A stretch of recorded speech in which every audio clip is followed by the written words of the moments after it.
பேராசிரியர் எனக்கு ஒரு சின்ன சந்தேகம். இந்த புதிய நாடாளுமன்ற கட்டிடத்தில் இந்த இருக்கைகள் அதிகரிப்பது தொடர்பாக ஒரு நமக்கு கேள்வி எழுப்பிய போது வந்து இப்போ நம்ம ஓமந்தூராரில் இந்த புதிய சட்டமன்ற கட்டிடம் கட்டும் போதும் இந்த சட்டமன்ற உறுப்பினர்கள் எண்ணிக்கை வந்து அதிகரிக்கத்தான் பட்டது. அது காலப்போக்கில் அந்த மக்கள் தொகை அதிகரிப்பு மற்றும் அந்த பிரதிநிதித்துவத்தின் அடிப்படை அவர்கள் எண்ணிக்கையை அதிகரிக்க வேண்டியது அவசியம் என்று கருதப்படுகிறது. பொதுவாக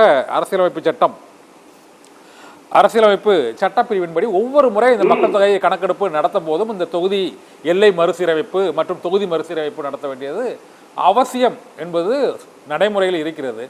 ஆனால் இந்த முறை இது தென் மாநிலங்களுக்கு மட்டும் இந்த பாதிப்பை ஏற்படுத்துகிறது. ஆனால் அது குறையாதுன்னு இப்போ உள்துறை அமைச்சர் அமித்ஷா சொல்லிட்டார். ப்ரோ ரேட்டா முறையில் தமிழகத்தில் உள்ள எம்பிக்களின் எண்ணிக்கை ஒரு நபர் எண்ணிக்கை கூட குறையாது, அது அதிகரிக்கத்தான் செய்யும் என்று கூறிவிட்டார்கள். அந்த ப்ரோரேட்டா முறை அப்படிங்கிறது வந்து என்ன சார்? அது அந்த ப்ரோரேட்டாவுக்கு வர்றதுக்கு முன்னாடி ஒரே ஒரு வாக்கியம். இந்த 848 இடங்கள் அதிகரிச்சா சரி, நான் முதல்ல சொன்னேன்ல 4 மாநிலங்கள், ஆமா, அவற்றுக்கு 150 இடங்கள் அதிகமா கிடைக்கும். ஓ சரி, அந்த மாநிலங்கள் மத்திய பிரதேச, ராஜஸ்தான், பீகார், சரி, மக்கள் தொகை அடிப்படையில பண்ணா சரி. இந்த கீழே தென்னகத்தில் இருக்கக்கூடிய 4 மாநிலங்களுக்கு வெறும் 40 இடங்கள் தான் அதிகரிக்கும்.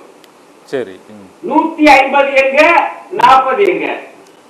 ஓகே. அப்ப நம்முடைய குரல் 35 எங்க? இந்த 4 35 தான். ஆமா, சரி. அப்ப நம்முடைய குரல் வந்து அமுகி போகும். இப்ப புரோரேட்டான்னு ஒரு வாக்கியத்தை சொன்னார். ஆமா, அது விகிதாச்சாரமா என்ன சார்? அது உள்துறை அமைச்சர் இப்ப முதல்ல புரோரேட்டானா என்ன? ப்ரொபோர்ஷனேட்லி தான் அர்த்தம். சரி, ப்ரொபோர்ஷன் விகிதாச்சார அடிப்படையில. சரி சரி. விகிதாச்சாரம்னா என்ன? ஒன்றின் அடிப்படையில் இன்னொன்றை மாற்றுவது. சரி, ஒன்றை அடிப்படையாக கொண்டு மற்றொன்றை மாற்றுவது. சரி சரி. இப்ப அவரு மொட்டையா சொல்லிட்டு போயிட்டாரு. இப்ப மக்கள் தொகையின் அடிப்படையில் மாறுதலா? இப்ப தமிழ்நாட்டில் இப்ப 2026 மக்கள் தொகை அடிப்படையில், உத்தரப்பிரதேசத்தின் 2026 மக்கள் தொகை அடிப்படையில், அப்படி நீங்க 848 அப்படின்னா இது ஆகும். அதாவது அவங்களுக்கு ரொம்ப அதிகமா கிடைக்கும், நமக்கு கொஞ்சம் அதிகமா கிடைக்கும். சரி, அப்படி கூடாது.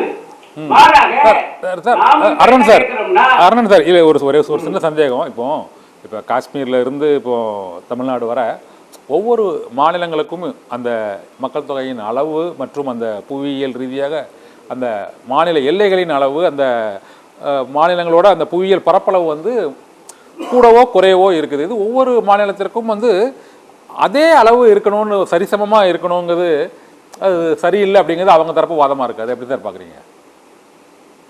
இல்ல, இப்ப நமக்கு என்ன பிரச்சனைனா, நீங்க தான் குடும்ப கட்டுப்பாடை அமல்படுத்த சொன்னீங்க. ஆமா, அப்படி அமல்படுத்துறதுக்கு நீங்க தருகிற பரிசு இந்த மாதிரி மக்களவை இடங்களை வெட்டுவது. சரி, இது என்ன நியாயம்? இப்ப தமிழ்நாடு, கேரளா நிலைமை ரொம்ப மோசம். ஆமா, அவங்களுக்கு ஒண்ணுமே கிடைக்காது. 848 ஆக்கினாலும் சரி. இப்ப தமிழ்நாடு கேரளாவில் ஏன் மக்கள் தொகை அவ்வளவா இல்லை என்றால், இங்கே பெண் கல்வி அதிகம், பெண்கள் வேலைக்கு போவது அதிகம். படிச்ச பெண்கள் வேலைக்கு போகும்போது அவங்க அதிக பிள்ளைகள் பெற்றுக்க மாட்டாங்க. சரி, புரியுதுங்களா?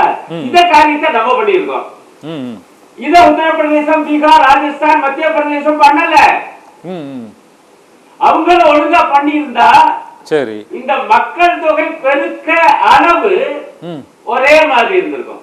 சரி சரி, அப்ப பிரச்சனை இல்ல. இப்ப அது நம்ம தவறுன்னு சொல்ல முடியாது. இப்போ குடும்ப கட்டுப்பாடு திட்டத்தை வந்து தென் மாநிலங்கள் நல்ல சிறப்பாக அமல்படுத்துச்சு, வட மாநிலங்களில் அது முறையாக அமல்படுத்தப்படவில்லை. இதனால் வந்து அந்த எம்பிக்களின் எண்ணிக்கையில் வந்து இந்த வெறும் மக்கள் தொகை அடிப்படையில் இருக்காது அப்படிங்கிறதே அவங்க சொல்லிட்டாங்க. அந்த ப்ரோரேட்டாங்கன்னு அப்படிங்கிற சொல்ற மாதிரி இந்த ப்ரொபோர்ஷன் ரேஷியோங்கிற விகிதாச்சார அடிப்படையாக, அதாவது விகிதாச்சார அடிப்படையாக நம்ம ஒத்துக்கிறோமா சார்? அந்த அனைத்து கட்சி கூட்டத்தில் தீர்மானம் நிறைவேற்றினாங்களா? அது இந்த விகிதாச்சார அடிப்படையில் இருக்கலாம்னா ஒத்துக்கலாமா நம்ம? இல்ல, இப்ப பாருங்க, விகிதாச்சாரம்னா என்னன்னு சொன்னேன். மக்கள் தொகை அடிப்படையில் என்றால் நமக்கு பெரிய அநீதி இழைக்கப்படும்.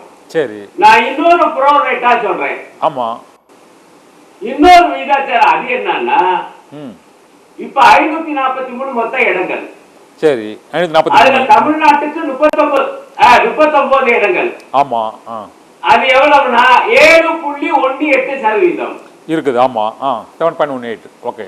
இப்ப நீங்க அதை 848 மாத்துனா அதுலயும் 7.18% வேணும். சரி. அது அது நம்ம கேக்குறோம். ஆனா அவங்க கொடுக்குறாங்க. அது சொல்றாங்களா சார் அவங்க கரெக்டா அது கொடுப்போம்னு சொல்றாங்களா? எப்படி 7.18 கூட்டணுமா? அதே அளவு தான் போதுமா?